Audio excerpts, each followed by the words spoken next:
On vit, on espère ne pas mourir, on profite des convoitises, on profite des biens matériels. Amen, amen. Parle, mon et frère. finalement Parle. on meurt. Ça c'est une réalité. Qui que tu sois le plus grand caïd, ou que tu sois un pauvre débonnaire, tu mourras tôt ou tard. Et on t'oubliera. Parle. On viendra pleurer sur ta tombe pendant 1 ou 2 semaines. Et après on passera à autre chose. Marche doucement. Mais la question est, où vas-tu après ta mort, dit Genèse? Est-ce que tu vas au ciel? Apparemment oui. On met repose en paix sur toutes les tombes. Donc tout le monde est sauvé alors. Pas besoin de se repentir, pas besoin de reconnaître qui est le vrai Dieu. On vit notre vie tranquillement, on meurt, et finalement on va au ciel. Ça serait la cartouche facile. Amen. Mais j'aimerais te poser une simple question. Si là je te dis, va dans le bureau d'Emmanuel Macron. Arrête-toi, vas-y, parle. Est-ce que tu pourrais rentrer? À mon avis, les militaires te pointeraient avec un FAMAS et te diraient recule. Alors tu penses vraiment que tu vas pouvoir rentrer dans le royaume de Dieu avec tes péchés? Nous parlons de celui qui a tout créé. Ce beau soleil qui est en train de nous réchauffer, la nature, la végétation, Arrête-toi là. et même l'oxygène que tu respires. Monte sur la poutre en fer. La question est, pierre. Monte sur la poutre en pierre, mon frère. comment faire Amen, parle. pour accéder au royaume des cieux? Arrête-toi ici. Parle, mon frère. Ce n'est pas dans un système religieux que la réponse se trouve. L'homme aime bien toucher ce qui est sacré, comme disait mon frère tout à l'heure. Pourtant, Dieu nous a donné son livre et il n'appartient pas à un homme. Parle, mon frère. Il a été écrit par le Saint-Esprit C'est l'heure. à travers des hommes.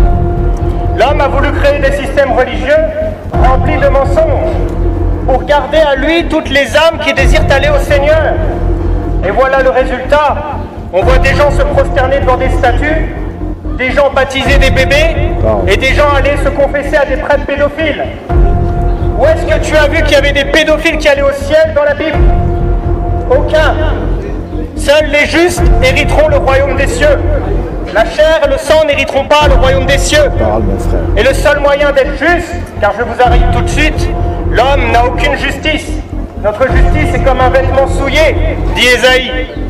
Donc le seul moyen, c'est de revêtir la justice de celui qui n'a jamais péché. Parle, mon frère. La justice de l'agneau pascal, qui est venu il y a 2000 ans mourir sur une croix pour Amen. des dépravés comme moi le premier. Un gars qui mérite juste l'enfer. Parle, mon frère. Donc le seul moyen d'accéder au royaume des cieux, ce n'est pas de mettre repose en paix sur les tombes, hypocritement, et de crier à Dieu une fois qu'on a la mort qui s'approche, alors que toute notre vie on a passé notre temps à le blasphémer, alors que c'est grâce à lui que tu respires actuellement, et que tu peux entendre ce que je te dis, même si peut-être tu t'en moques, mais ce message est salutaire. Tu ne l'entendras pas chez BFM TV, tu ne l'entendras pas dans les églises évangéliques qui se planquent, qui ne vont pas annoncer le message aux morts. Des gens meurent tous les jours et vont en enfer. Parle, mon frère. Et l'homme, tout ce qu'il sait faire, c'est rigoler. Pourtant, quand il perd un proche, il pleure. On dit repose en paix. On dit c'était une personne bien. Alors oui, selon le monde, il y a des gens bien et des gens très mauvais. Mais devant Dieu, nous sommes tous des pécheurs. Il nous voit comme des ossements secs. Regardez ce qu'a prophétisé Ézéchiel. Et le seul moyen d'avoir la vie, c'est en Yeshua HaMashiach.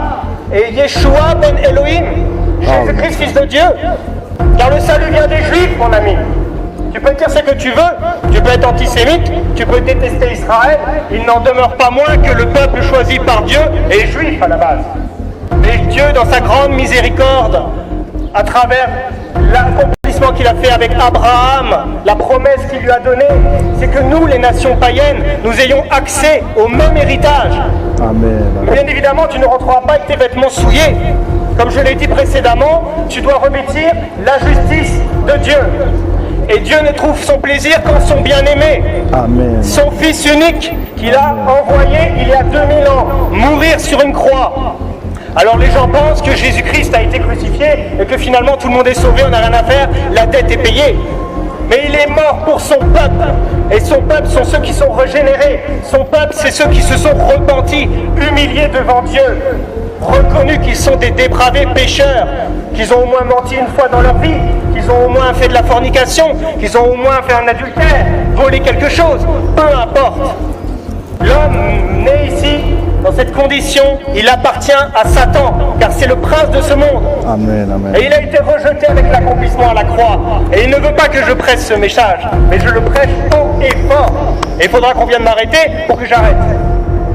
Donc, ville de Dijon, écoutez bien, ce que je vous annonce est beaucoup plus important que votre salaire de fin de mois, que même votre propre famille, que même tout ce que vous pouvez posséder. Il en va du salut éternel, car il n'y a que deux chemins après la mort. Je parle de la mort physique. Soit le salut en Yeshua, la félicité éternelle, avec les saints qui nous ont précédés, soit la deuxième mort, qui est le lac de feu. Réfléchissez bien, ce message, vous ne l'entendrez pas dans les assemblées.